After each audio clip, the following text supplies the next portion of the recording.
So in our desire to find a bunch of topics for MSPs to talk about, I wrote down a whole list of them in our nice little Google Docs here, and this one was the one that I was like, okay, this will be interesting. I have a lot of experience here. How to hire an MSP. Well, Yes. why would an MSP want to know that? Like, well, you need to know what I'm looking for. It's kind of like a Yep. dating app. No one wants to be Yep. catfished. And so, like, so as a company, what are they looking for to avoid the, oh wow, that company looks really good. 6 months later, like, oh my gosh, I just got out of the worst relationship. Yep. Yep. And Absolutely. I've been there. So like we cut our teeth at Virtual C on helping schools and private businesses find a good fit for them for technical support. And holy crap, there are some bad MSPs out there. There are, and and they don't. Many of them, they certainly don't think they're bad. No, no, no one thinks they're bad. Yeah, The sociopath never thinks they're wrong. and they don't set out to be bad, but yeah, they do have some really bad traits, and it creates a lot of problems because you don't know if you're just individual user out there and you're like, wow, I need someone to help me with, I don't know, something that's really out of your wheelhouse, a medical issue, or you keep opening up your news app or whatever, you're seeing cryptocurrency, you're like, what in the world is cryptocurrency? Where do you go to get that sort of trusted information? And it's a dark and mirry place to try to find that sometimes. And Yeah, and this is your bank account you're talking about. So, exactly, right? And I think for businesses, finding an MSP is very much like that. They to maybe provide some over exaggerated examples here. MSPs need to think about some of their customers being in the role of some sort of retiree, very very non-technical type of retiree who's sitting on their retirement fund trying to think, do I need to diversify into cryptocurrency? Let's think of someone, really kind of just in their lane as far as life, and they're like, what's an NFT? Should I drop, 20% of my investments into an NFT, right? They're totally clueless in that, and they need direction. And MSPs are in a very tricky place where they have to educate prospective clients, but there's clearly a conflict of interest there, right? yes. Because you're trying to educate them so that they will buy from you. Yeah, so and people recognize that, and that creates a very murky environment to be in. Yeah, and I do feel like it's a bit of a used car salesman feel too. It Like, can be, man, yeah. I sit on the other side of the table, and the pitches I have seen from MSPs, Not to say all some used car salesmen are bad, but no, no, no, no, it just I there I are have bad ones out there, I know and some fantastic used car salesmen, but even yes, amongst the used car salesmen like crowd, they know what we're talking about. yes, that I stereotypical. I'm a big used car guy. Like I like used cars. I don't buy new, but Yep, there is a yep. feel out there when you're like, I think I need a shower after talking to that. Uh, Like, but like I see these pitches from people. I see these pitches from people where they're so dry and or they're trying to tout their own services of who they want to be versus who they are. yes, And yeah, that's what I'm trying to peel apart when I'm sitting with a client and representing them, saying, okay, what kind of MSP do you need? And I can say, okay, you're a medical office. You have these kinds of needs. We're looking for somebody with some experience doing this and this and this. So we're sitting across the table from this other person, and they're like, oh yeah, we do this and this and this and this. And I'm like, we do 24/7 support. We are on site within 2 hours of ticket and all these things. Like, those are all the things they wish they could be, yeah, and yeah, no one hits it on the head. Like, some of you may have your operation so streamlined that that is true and you can demonstrate it, and good yep. for you. Put that in some marketing collateral and ship it. But most of the time I'm looking across the table with these MSPs and they hand me this stack of paper that says, This is who we think we are. Uh-huh. That's what they're really saying. And I look down at who they think they are or who they aspire to be. And I think, oh, cool. They've got a 2-page paper on Azure here. Uh-huh. Okay, that's cool. Why are they educating me on Azure? What is Azure? Oh, Is that a look, they're drink? they're a certified AWS partner. Yeah. Cool. Who's Okay, that's who AWS? you want to be. Now, never in my history outside of our HIT clients have I heard of somebody saying, "So, what kind of business problems are you having? And let's see what we Yes, can do about your portfolio." that's it You get exactly. an MSP to say that across the table from you, you know you've got a winner. Now, Oh yeah. they may not be in your area. They may not be like very familiar with daycares. They may not be familiar with medical clinics. They may not be familiar with banks. But you've got something interesting there who they care about you. And as small businesses go, we're all unique little snowflakes, and all your MSPs are unique little snowflakes. I guarantee you, Yeah. we get to see the inside of these MSPs. Yes. They're unique little snowflakes. They want to be better. But when you look down the paper, the stack, the proposal in front of you, and it's talking about Azure or AWS and trying to educate you on all these things, they're aspiring to be the best technical support they can be. Yep. Cool. They're not going to help your business. Yep. And that's what you know and I think this is valid. All right, so don't take this too far, but I think sometimes businesses go out looking for technical resources, and they're looking for experts within their industry. All right, and there's a very very valid skill set there. They want someone who knows, finance or healthcare, manufacture, whatever it is, that kind of understands the normal business challenges that you have, and that's good. But I would say, and this is kind of a flip side to the coin, the message I talk about with our MSPs, but from a business owner perspective, you're the expert in your business. You don't need to hire a technology company to come in and tell you how to run your business. You know how to run your business. If you want someone purely, business focused to advise you on your core business, then go find that resource. But your technical resources need to have their competencies in the technical area. And there needs to be a meet. You need to collaborate with your provider so that they do understand generally what you're trying to do. But their willingness, like you were saying, Adam, their willingness to focus on your business needs is the most important part. It doesn't have to be their operational excellence as far as technical skills. They don't need a lot of in depth, specific, applicable skills on how your business runs. Their focus is going to be technology.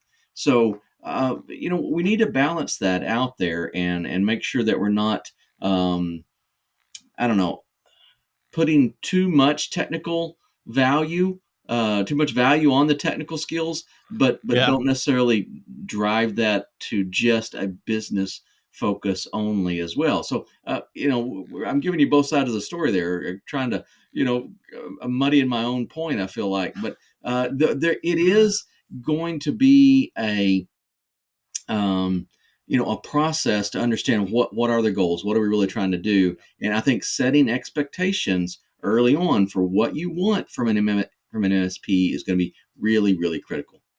And that's also to be paired with the concept of hire people, not skills. Yes. And in MSPs, when we shop for a technical support person, we tend to hire, oh, we want to hire skills. That's just a no Hmm. brainer. I'm telling you that that's kind of true.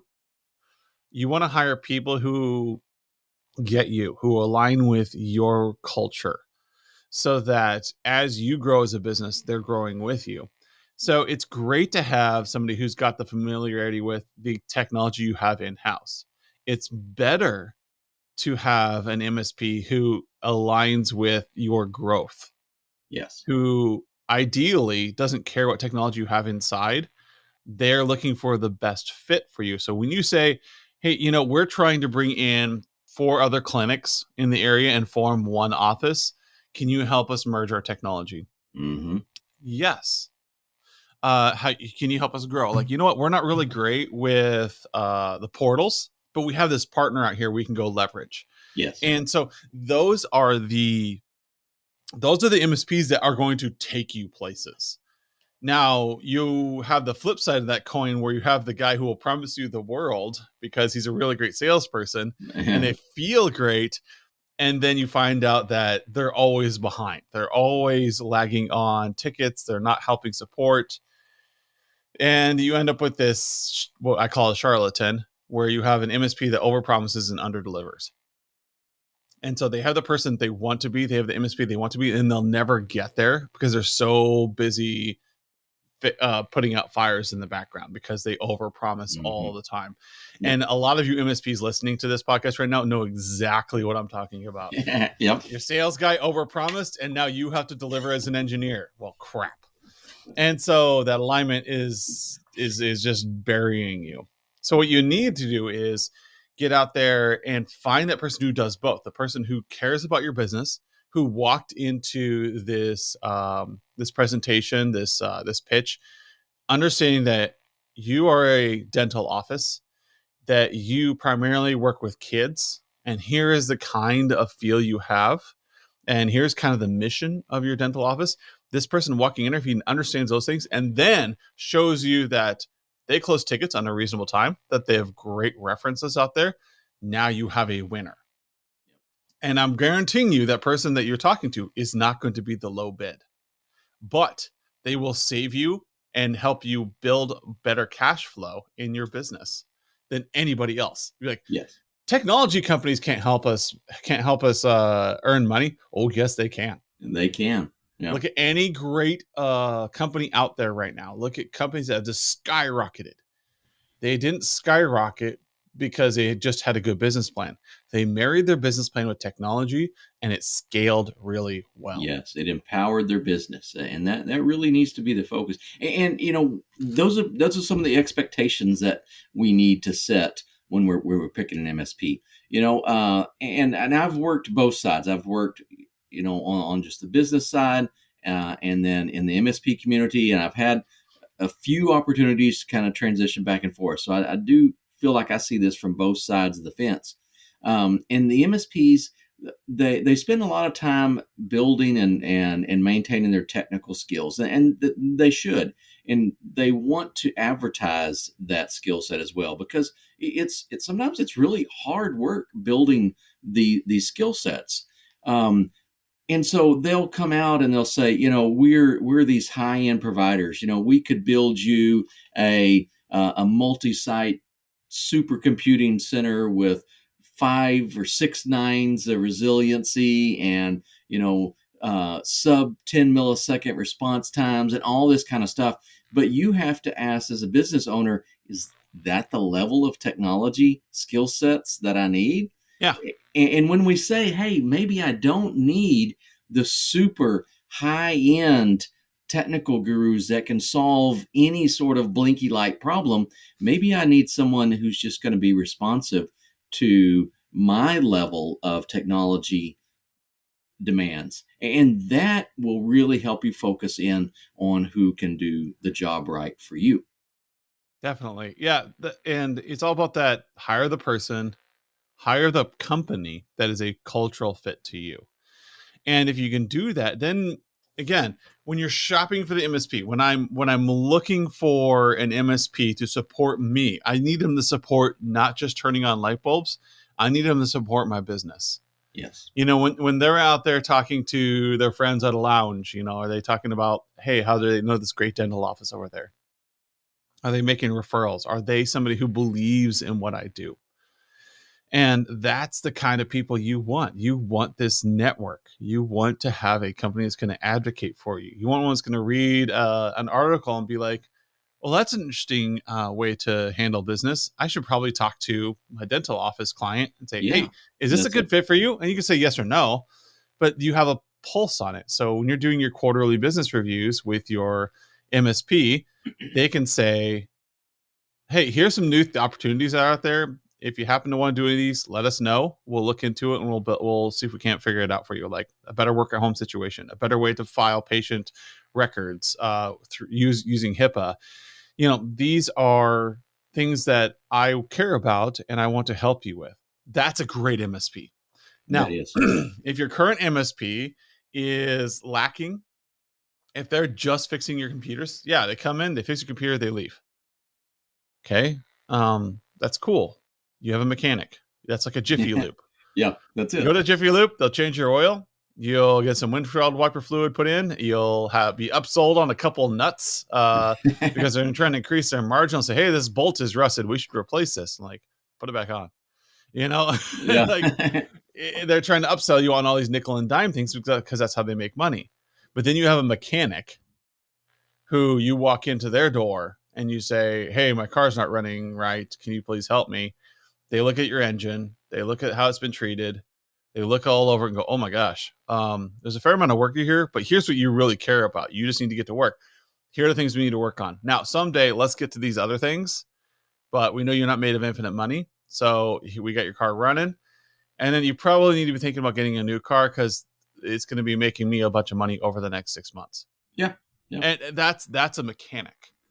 And so Jiffy Lube, they're all about process. They're all about streamlining. You're going to get in and out of that Jiffy Lube really fast. Yeah. But then you have your mechanic where you're going to go in, they're going to give you a full workover. They're going to talk to you a little bit as a person and kind of get to know you, get to know what your car is doing. And they're going to fix it up and make recommendations to you on ways to get better. So like I had a problem with my truck the other day.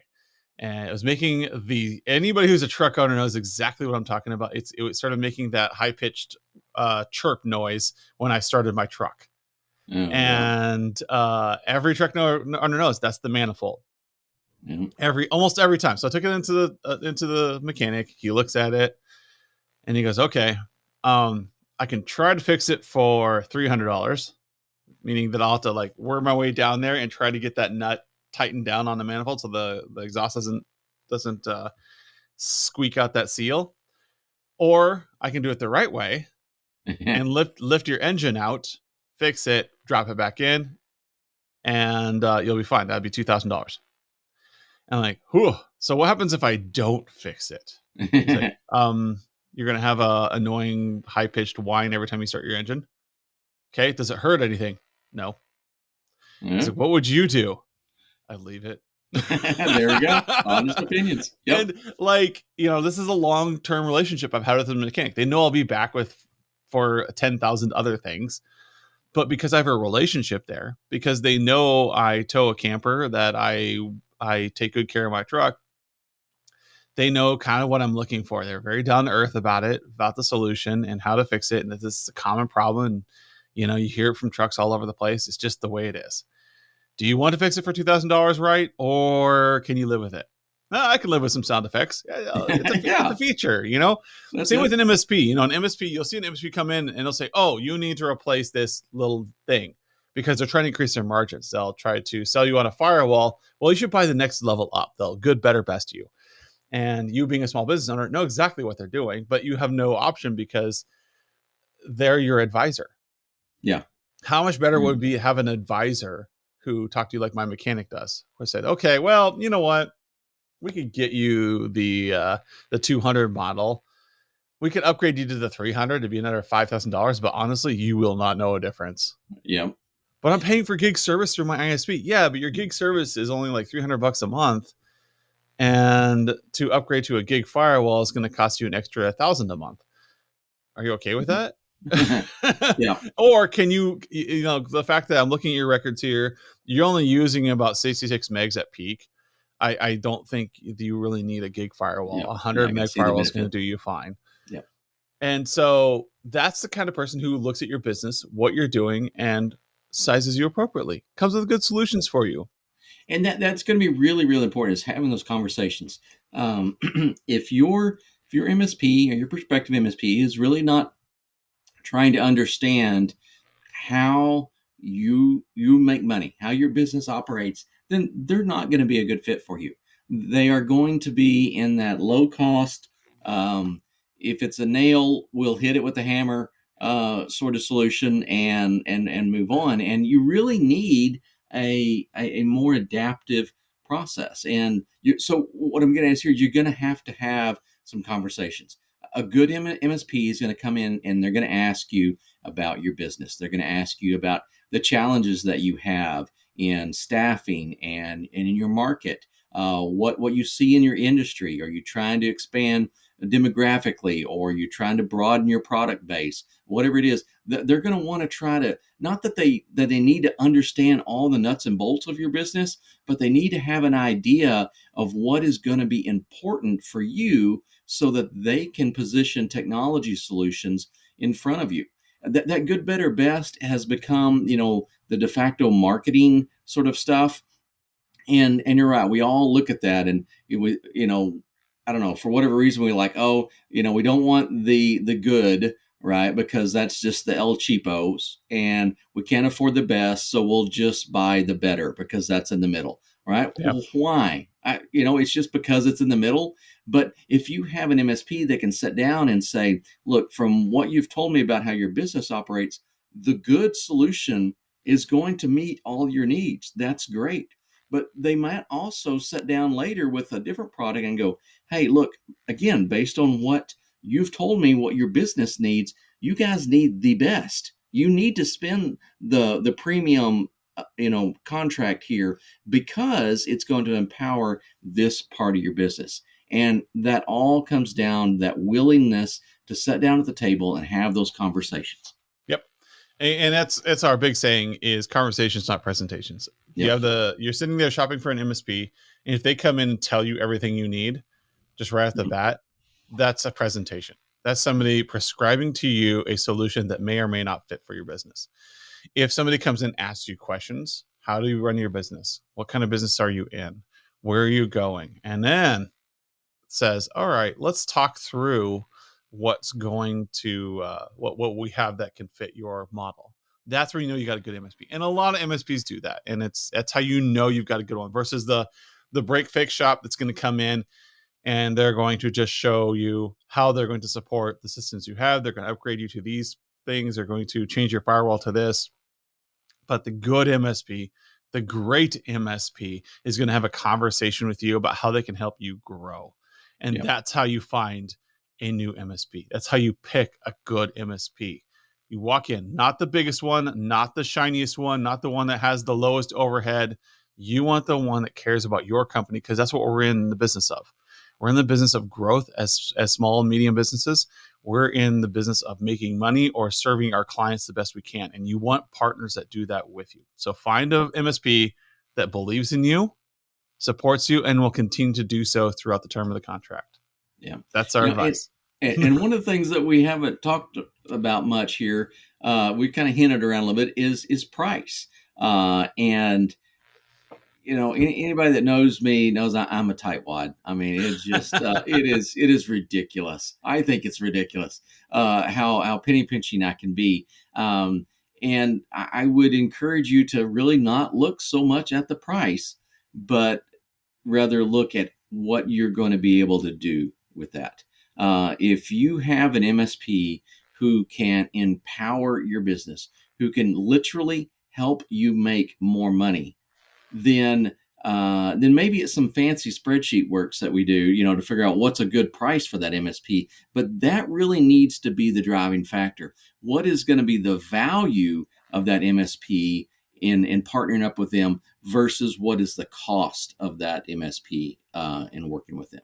Yeah. And you want to do this with all areas of your vendors, but technology is such an integral part of how we run our companies that you definitely need a technology partner that you can afford, one, but Hmm. two, is able to align you. And part of that being able to afford it is that company who really listened to your pitch about your struggles and is able to say, here's how we can start.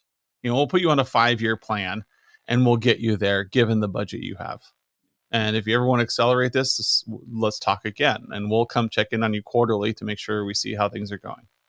Well, let me circle back around to your car example. So, I've got one of those cars that supports the E85 gas, so it takes some ethanol in the tank. And Every once in a while, I drive by a gas station, and they've got the ethanol price up there, and oh my gosh, wow, that's cheap gas, right? Uh, and and yeah, it is. It can be significantly cheaper than just regular gasoline. But if you've used E85 before, your mileage is not going to be what it was. I mean, it is a cheaper gas, but it has less energy in it. And so you're not going to be able to go as far on that tank of E85 as you would be able to go on that tank of regular gas. Yeah. So you really have to kind of do the math. My son-in-law he's very much an analytical guy, and he commutes to work, and so he did the math, and so he had the equation. He said, for a price range, if E85 is this price and I'm driving this vehicle, then it works. And if not, I have to buy a regular because it actually costs me more. You kind of need to go through that exercise with your prospective MSP and go, all right, I understand I'm going to spend this much, but what's it going to do for my business? How much am I going to make? Because I think as a business owner, many times we would be perfectly happy paying a premium price for a service if we were confident that we were going to get a significant boost to our core business, that our business was going to run better, truly be more reliable, and help us out in all the other areas of our business life. That small delta between the good, better, and best MSP pricing, that really might not give us any heartburn at all in paying for the best pricing level, knowing that our business is going to be more profitable and more reliable. Yes, definitely. And finding that good fit accelerates you. That's it. So Yep. go out there, find a MSP who will accelerate your growth, who will be a great partner. Pay the premium if you need to, but find the one who is going to accelerate you, because that's what technology does. Technology accelerates business. That is its core function. If you have been around the table as long as Skip and I have, you see that technology used to be creating efficiencies and scaling businesses. Now it's, oh, I need somebody to take care of this technology. We have lost focus. So find that MSP who gets it. Find the MSP who's going to help you and who understands you and is going to take you to the next level. So with that, we're going to wrap up. I have a great topic for next week is for MSPs, how to pick your clients, because not every client is a good fit for your MSP. So you gotta, just like your clients are picking you, you need to pick them. And if you have that two-way street going, it's going to be a great relationship, and we're going to make the world a much better place. So stay tuned for next week's episode on how to pick your clients. See you later.